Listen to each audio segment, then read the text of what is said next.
Vous nous suivez au Canada, nous émettons à Kinshasa, capitale de la République démocratique du Congo. Mesdames et messieurs, merci de le faire et bienvenue à cette édition Zoom Eco Live qui sera notamment consacrée aux 13 millions de dollars américains pour l'assainissement de la ville, province de Kinshasa. Nous parlerons également de la République démocratique du Congo qui s'oriente déjà vers la diversification stratégique des actionnariats de banques au service de la souveraineté économique. Un invité sera également avec nous pour commenter l'évolution de la situation économique en République démocratique du Congo. Deux régimes sur cette table, Joseph Kabila et Félix Antoine Tshisekedi Tshilombo. Prenons d'abord les nouvelles en bref, on se retrouve juste après. Le prix de la tonne d'étain, l'un des principaux minéraux d'exportation de la République démocratique du Congo, a enregistré une hausse notable de 2,20% sur le marché international durant la semaine du 26 au 31 mai 2025. Selon les données publiées par le ministère du Commerce extérieur, la tonne d'étain s'est négociée désormais à 32 923,75 $ contre 32 216,25 $ la semaine précédente.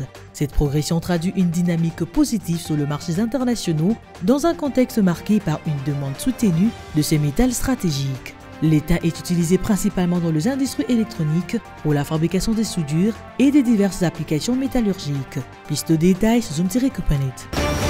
Le feuilleton autour de l'isthme de Manono prend un nouveau tournant. La société australienne AVZ Mineral a décidé de suspendre temporairement la procédure d'arbitrage engagée contre la République démocratique du Congo devant le Centre international pour le règlement de différends relatifs aux investissements. Une mesure qui vise à ouvrir la voie à une résolution négociée du différend. C'est ce qui ressort d'une annonce faite par AVZ Mineral le 26 mai 2025. En effet, le différend remonte à juin 2023, date à laquelle AVZ Mineral constatait le refus de Kinshasa de lui octroyer un permis d'exploitation sur le gisement stratégique de Manono.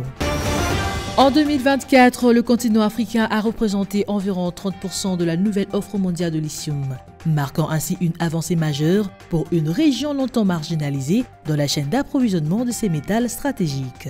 C'est ce que révèle le rapport Global Critical Minerals Outlook 2025 publié au mois de mai par l'Agence internationale de l'énergie. Alors que l'offre mondiale reste dominée à 77% par deux poids lourds comme la Chine et l'Australie, l'Agence internationale de l'énergie souligne une dynamique de diversification qui pourrait transformer la carte géopolitique de lithium d'ici 2030. En tête de cette transition, l'Afrique désormais est considérée comme l'un des futurs pôles majeurs du marché. Plus de détails sur Zoom-Coupanet. Le gouverneur de la ville de Kinshasa, Daniel Bumba Lubaki, a estimé à 480 millions de dollars américains par an le besoin financier pour assurer l'assainissement efficace de la capitale congolaise. Daniel Bumba Lubaki a donné ces chiffres lors d'une émission radiophonique sur Top Congo FM, largement partagée sur les réseaux sociaux, suscitant des discussions parmi les internautes congolais. Selon le gouverneur Bumba, ces montants représentent une dépense mensuelle de 40 millions de dollars américains destinés à faire face aux défis liés à la gestion de déchets ménagers. Il a révélé que la ville de Kinshasa génère actuellement près de 15 000 tonnes de déchets chaque mois, posant un défi majeur à l'hygiène publique et à l'environnement urbain. Plus de détails sur Zoom-Coupanet. Voilà, de retour sur ce plateau, c'est pour prendre votre toute première rubrique. Il s'agit des chiffres clés qui nous sont présentés par Judith Unamaka.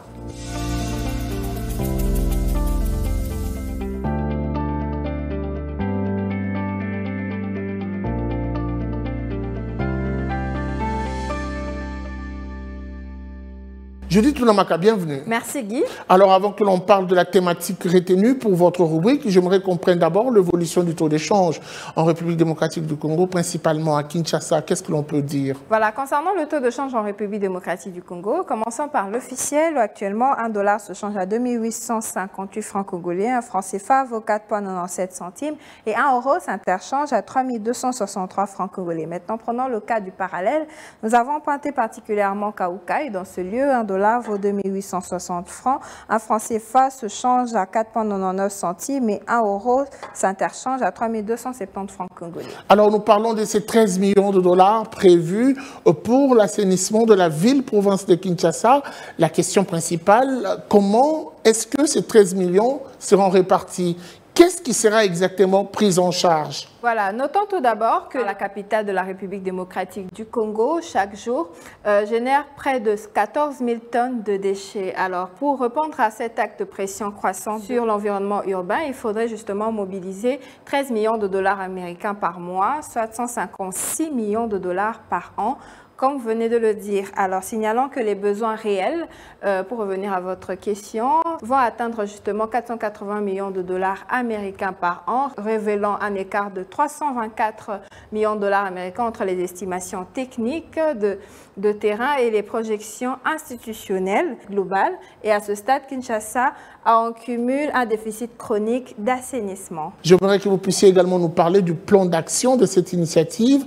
Qu'est-ce qui est prévu exactement? Le plan d'action du gouvernement central mise sur la mise en place d'un système intégré de gestion et de traitement des déchets urbains, allant de la collecte à la valorisation en passant justement par le recyclage. Déjà, l'exécutif mobilise donc des entreprises à adopter des pratiques responsables. Des efforts sont également faits pour impliquer les jeunes, notamment les étudiants, en tant qu'acteurs du changement pour une ville saine. Et signalons qu'il y a également d'autres initiative. Il s'agit de lancer une initiative visant à impliquer justement des ménages dans la collecte des moyens de financement nécessaires.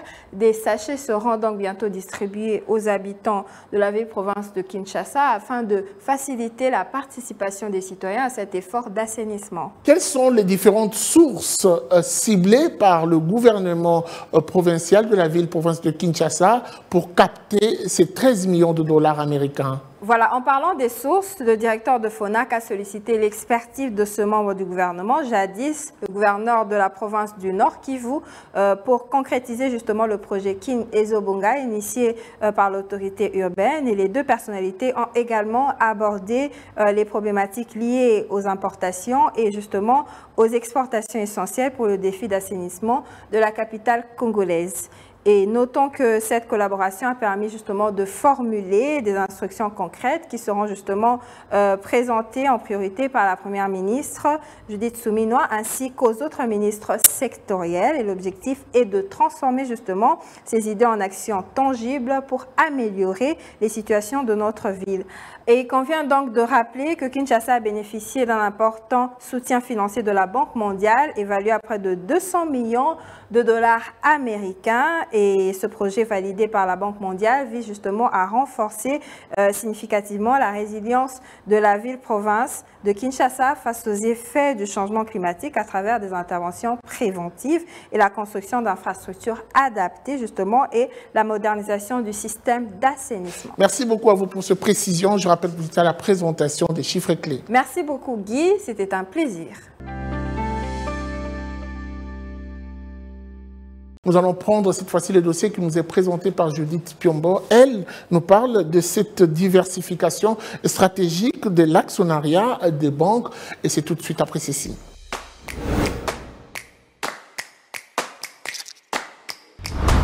Judith Piombo, bienvenue. Merci Guy. Alors avec vous, nous commentons cette nouvelle mesure de la Banque centrale du Congo qui impose quasiment aux banques opérant en République démocratique du Congo d'inclure au moins 4 actionnaires distincts dans leur capital social. J'aimerais avant tout qu'on parle des avantages directs et même des retombées de cette mesure. Voilà, vous devez savoir que c'est une mesure que saluent plusieurs acteurs économiques, bien que la disposition suisse évoquée n'impose pas explicitement la présence d'un Congolais parmi ces indépendants, mais ça représente tout de même une opportunité stratégique pour encourager les investisseurs congolais à pouvoir investir justement au capital des banques établies sur le territoire.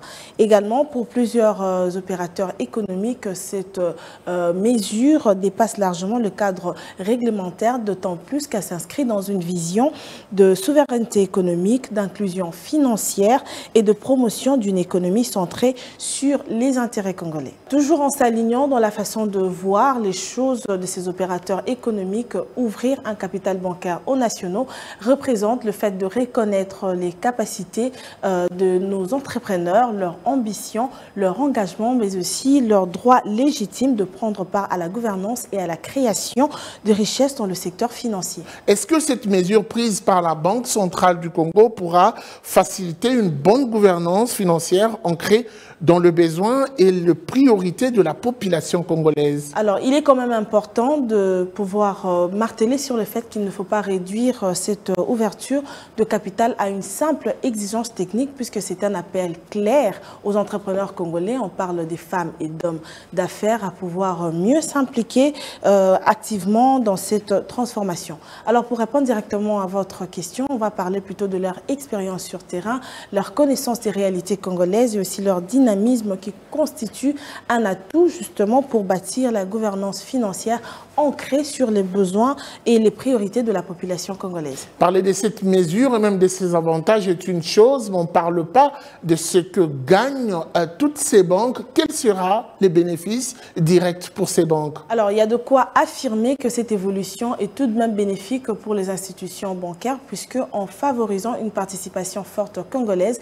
ces banques pourront donc s'intégrer dans l'économie locale, proposer des produits adaptés aux besoins réels des citoyens et adopter une stratégie plus forte sur le marché. Actuellement, il faut le dire que la pénétration bancaire est assez faible à cause d'une offre souvent déconnectée des réalités sur terrain. On va se quitter avec cette question sur la déconnexion dont vous faites allusion. Comment s'explique-t-elle? Cette déconnexion s'explique par cette prise de décision trop souvent centralisée à l'étranger, dans des sièges beaucoup trop éloignés de la réalité congolaise. Alors, si on met en application cette mesure, cette réforme donc permettra une gouvernance plus pertinente, plus rapide et aussi mieux alignée sur les dynamiques nationales. Merci beaucoup à vous, Judith Piombo, pour ces précisions. C'était un plaisir. Et puis, cette sortie médiatique de l'ancien chef de l'État, Joseph Kabila Kabange, constitue encore la une de plusieurs journaux. Et aujourd'hui, nous sommes là pour commenter notamment des éléments balancés en ce qui concerne l'évolution de la situation économique en République démocratique du Congo. Un comparatif sera donc dressé tout à l'heure. Ce parallélisme vous sera fait par le professeur David Alexandre Choué. Il est professeur de l'économie. Avec lui, nous allons revenir sur les deux régimes spécialement. On parle du régime JKK et le régime Félix-Antoine Tshisekedi Tshilombo. Il sera avec nous tout de suite après ceci. Professeur Alexandre, bienvenue. Merci. Alors, comme toute autre personne, j'imagine que vous avez suivi le discours de l'ancien président, Joseph Kabila Kabange, qui remet pratiquement en cause la gestion du régime Félix-Antoine Tshisekedi Tshilombo. Et ici, puisqu'on parle des chiffres, on parle économie, nous allons rester dans les aspects qui concernent l'économie. J'aimerais qu'on parle avant tout du déroulement de la croissance économique entre ces deux périodes, le régime JKK et celui de Félix-Antoine Tshisekedi Tshilombo. Quel parallélisme faire? Merci pour l'invitation. Et comme vous l'avez dit en introduction ici, l'économie parle mieux avec les chiffres. C'est-à-dire que pour faire une bonne comparaison des évolutions que l'on a connues sous les deux régimes, on devra se rapporter à ce que nous disent les chiffres produits par la Banque centrale ainsi que d'autres instances habilitées à le faire. Alors, en ce qui concerne la croissance économique, le changement de régime qui est intervenu en 2018 ne l'a pas arrêté. Donc, sous le président Kabila, il y a eu croissance économique et le niveau le plus élevé de performance a été atteint en 2014 avec un taux de croissance de 8,4%. Et après qu'il ait quitté le pouvoir, l'économie congolaise a continué avec la croissance. Le premier élément, c'est qu'en 2020, il y a eu le choc de la Covid-19 et ce choc a bousculé pratiquement toutes les économies du monde. Et la plupart des économies du monde ont eu des taux de croissance négatifs. Mais la RDC a été une économie résiliente dans la mesure où à la fin de l'année, elle a affiché 1,7% de croissance. Et après cela, c'est après la Covid, il y a eu un rebond de la croissance. L'économie a repris de plus belle jusqu'à ce qu'on ait atteint en 2022 une croissance de 8,9%, en 2023 8,4%. C'est à partir de 2024 que l'on observe un déclin. On est à entre 6,5 et 7%. Et ça s'explique en partie par l'effet de la crise sécuritaire à l'Est. Les causes exogènes. Et pour 2025 également, les prévisions tournent autour de 5,5%. Ça veut dire que l'économie continue à faire la croissance. Donc à ce sujet, je pense que malgré le changement de régime, on est resté sur la même La tendance. qualité des finances publiques hier et aujourd'hui. J'aimerais que vous puissiez commenter. Non, en fait, alors, au niveau maintenant de la dépense, il y a aussi un problème de la qualité de la dépense. Ce problème a été observé hier et il s'observe aujourd'hui. C'est-à-dire qu'il arrive que l'on fasse des fois certaines dépenses publiques avec l'argent du Trésor sans avoir beaucoup d'égard sur ce que la population attend réellement. C'est ça la vraie difficulté. Et donc il faudrait aujourd'hui, puisque c'est le plan qui est en place, continuer les efforts pour affiner la rationalité des choix qu'on opère sur le plan budgétaire, s'assurer que les dépenses opérées arrivent à bon port et que cela impacte sur la performance de l'économie, sur le niveau de vie de la population. C'est à ce prix que l'on aura à applaudir davantage. J'aimerais qu'on parle un petit peu du partenariat extérieur. Il y a certains observateurs qui disent qu'il y a eu détournement de l'argent du Fonds monétaire international. Qu'est-ce que vous pouvez en dire sur ces sujets? Certains acteurs politiques ont eu aussi le temps pour dire qu'on aurait détourné 2 milliards du Fonds monétaire. Je ne sais pas d'où tirent-ils ces chiffres, mais ce que moi je sais, c'est que les droits de tirage spéciaux que la RDC a obtenus récemment du Fonds monétaire se chiffraient à 1,5 milliard de dollars. Alors si on a donné à RDC 1,5 milliard, dire qu'on a détenu 2 milliards, vous voyez qu'il y a un problème de cohérence au niveau des chiffres. Donc je me pose une question à ce niveau-là. Deuxième chose qu'il faut noter, c'est que sur les 1,5 milliard obtenus, une bonne partie, presque à moitié, a été affectée à la constitution des réserves de change auprès de la BRI. Et c'est la partie restante, soit 750 millions de dollars, qui était censée financer le PDL. Donc je pense que s'il faut parler de détournement, il faudrait voir qu'est-ce que le PDL a reçu, effectivement, et qu'est-ce que le PDL aurait dû recevoir. Il y a un mot qui a même fait objet de plusieurs critiques sur le réseau, même dans différents médias, le bradage, et je vous entends le placer dans le passé. Pour s'assurer que les choses vont se faire pour l'intérêt du peuple, il faudrait qu'il y ait un bon cadrage. Et le deal chinois, malheureusement, a raté à cause d'un manque de cadrage sérieux. Comment ça? C'est que déjà à l'époque, lorsque le deal a été initié, le Fonds monétaire et la Banque mondiale se sont insurgés parce que le montant qui était de 9 milliards et les conditionnalités qui étaient assorties à cette opération étaient trop fortes, alors que la RDC était déjà admise à l'IPPTE. Dans l'exécution des contrats chinois, on n'a pas obtenu ce qu'on devait obtenir. Nous avons vu, n'est-ce pas, une production importante d'images ici. Et donc le contrat chinois a été une expérience malheureuse pour la République? Assez malheureuse, on n'a pas tiré meilleur. Quelles sont les garanties qu'on a avec le contrat RDC-États-Unis? Aujourd'hui, c'est ce qui est sur la table. Il semble que les discussions continuent. Et j'ai appris qu'au niveau du cabinet du président de la République actuel, il y a des équipes qui travaillent sur le cadrage pour s'assurer que ce programme ou ce deal va s'inscrire dans le cadre du prochain gouvernement. Et quand ce gouvernement passera au Parlement, le Parlement va aussi dire un mot dans son approprié, ce qui serait une bonne chose du point de vue de la gouvernance autour du Parlement. J'aimerais qu'on se quitte avec cette question, réaction de l'ancien Premier ministre Matata Ponyo.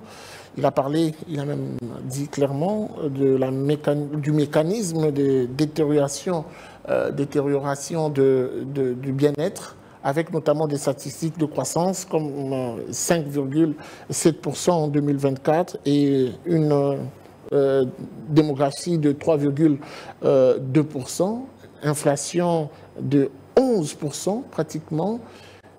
Comment vous expliquez et quelle est votre réaction à ces sujets? Il y a du vrai dans ce qu'il dit. Mais en réalité, moi je pense que l'analyse à ce niveau-là n'est pas bonne. Il est biaisé.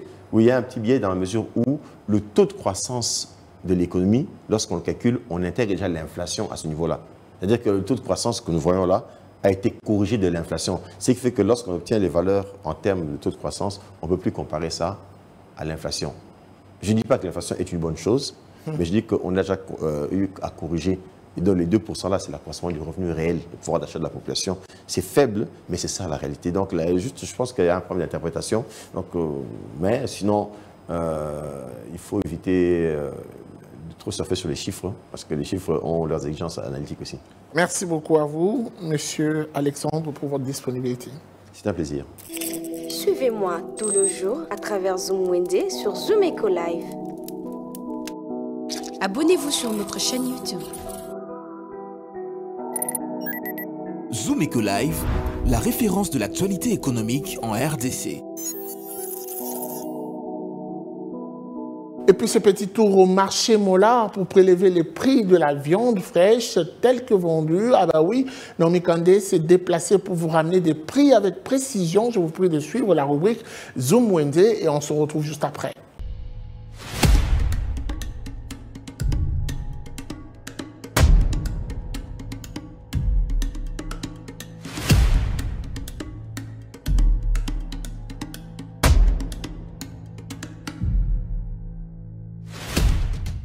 Bienvenue à tous. Savez-vous que la viande participe à notre équilibre alimentaire?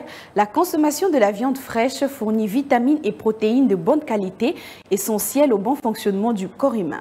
Sans plus attendre, découvrez avec nous le prix de viande fraîche vendue au marché Mollard à Kinshasa. C'est tout de suite.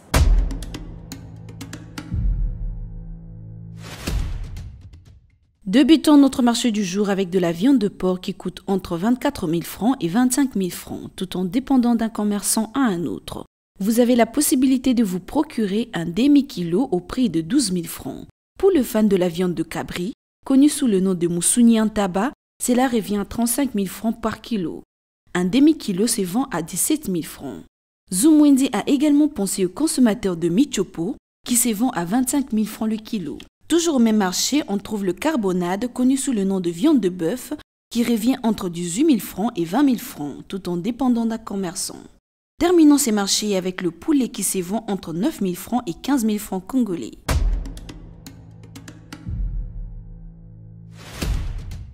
Merci de nous avoir suivis sur Zumwendi. Prenons rendez-vous au prochain numéro. Au revoir.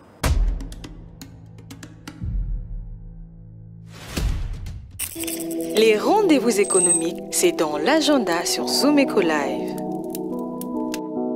Abonnez-vous sur notre chaîne YouTube. Zoom Eco Live, la référence de l'actualité économique en RDC. Allez, il est temps de noter les différents rendez-vous de la semaine. Je vous prie de suivre la rubrique Agenda qui vous donne plus de précisions. Et c'est parti avec Adassa Grasse.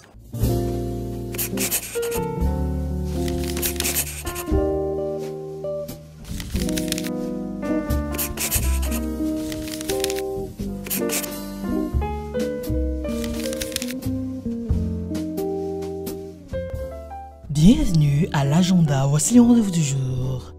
Demotech tiendra la 8e édition de son activité ce jeudi 29 mai 2025 à Kinshasa avec un thème MedTech innovant dans l'amélioration de la santé humaine par la technologie. À présent, une conférence sur la durabilité est prévue le jeudi 29 mai 2025 et cette conférence mettra un accent particulier sur la grande transition contemporaine, levier d'une croissance durable en République démocratique du Congo. Cette fois-ci, Chama Épargne l'avenir de Voyant organise à son tour une conférence pique-nique le 31 mai 2025 à Kinshasa, axée sur jeunesse d'aujourd'hui, opportunités ou erreurs. Et pour finir, signalons que la première édition du Salon de l'imprimerie se tiendra du 4 au 7 juin 2025 à Kinshasa, précisément au Centre culturel et artistique pour le pays d'Afrique centrale, sous les thèmes innovation, autonomisation et main-d'œuvre non qualifiée. Merci de nous avoir suivis. Au revoir.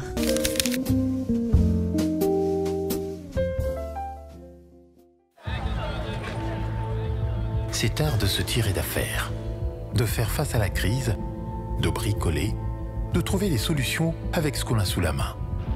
Un art dans lequel les Congolais ont développé un savoir-faire particulier. Article 15. Débrouillez-vous pour vivre. On ne peut pas vous quitter un seul instant sans vous parler de la débrouillardise à Kinshasa. Nous l'appelons article 15. Ah ben oui, aujourd'hui, c'est un autre volontaire qui nous ouvre ses portes, qui accepte de partager avec nous son expérience. Il s'agit d'un maçon qui partage son quotidien. Comment fait-il pour s'organiser? Je vous prie de suivre ce condensé des Benita Moueni et on se retrouve juste après. Débrouillard jamais, jamais, jamais. Débrouillard jamais, jamais, jamais. Débrouillard jamais.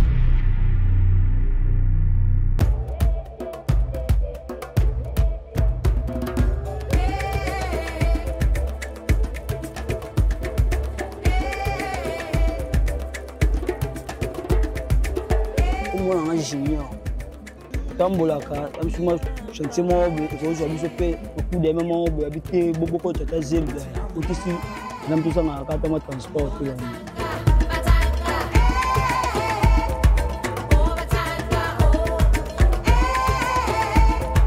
Pour ça de même ça au chantier na biso to pour le cas 5 niveaux. Donc il faut dans tout ça na le cas d'un 4 niveaux tout tirer na niveau sous.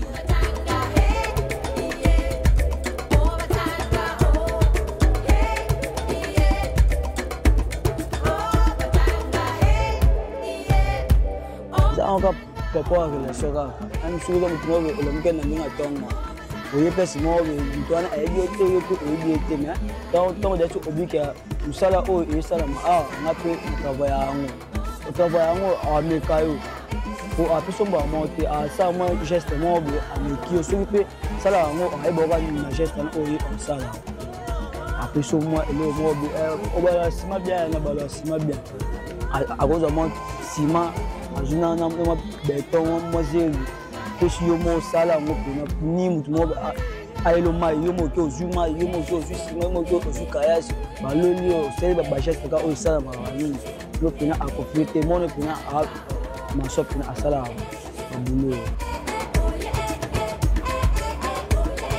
to mo na passe pour un susu olia ni mbongo na vona normal mais pour coach eloko mo como mo no loka ndeti tranchement mais peut-être ngo oleki mbongo na ye apese ko na vona normal esenga yo pe o sele pe musala na ye pe a se plagate a mono aleki mbongo na meta atalo coach te mais loba yaki ici.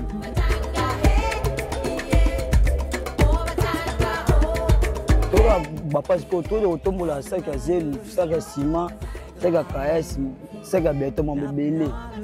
Ça la fait parce que d'autres mais sauf que pays mon bakalima bakisi. Au bayana biso pour la tapete, il y a un autre po et un autre. Ceux qui ont ça boulon pendant un sou pendant un mois pas bon, ça la ra boulon encore. D'autres peut là bon essayer d'accord.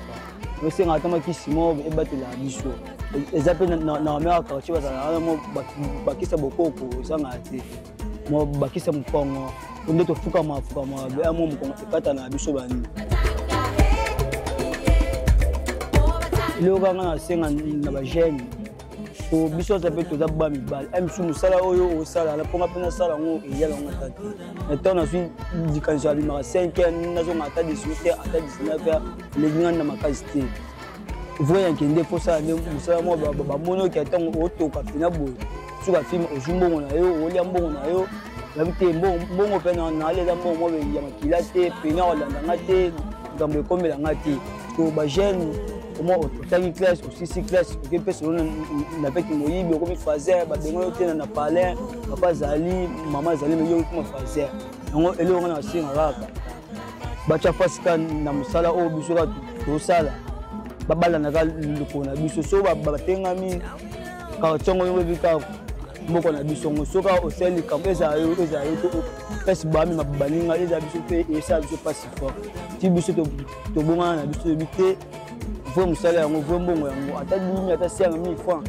ata nzambe mo amona ka temono alamga tongo ayako luka mbongo na ye zonge ne pe boya kota na likama te na ndenga nzela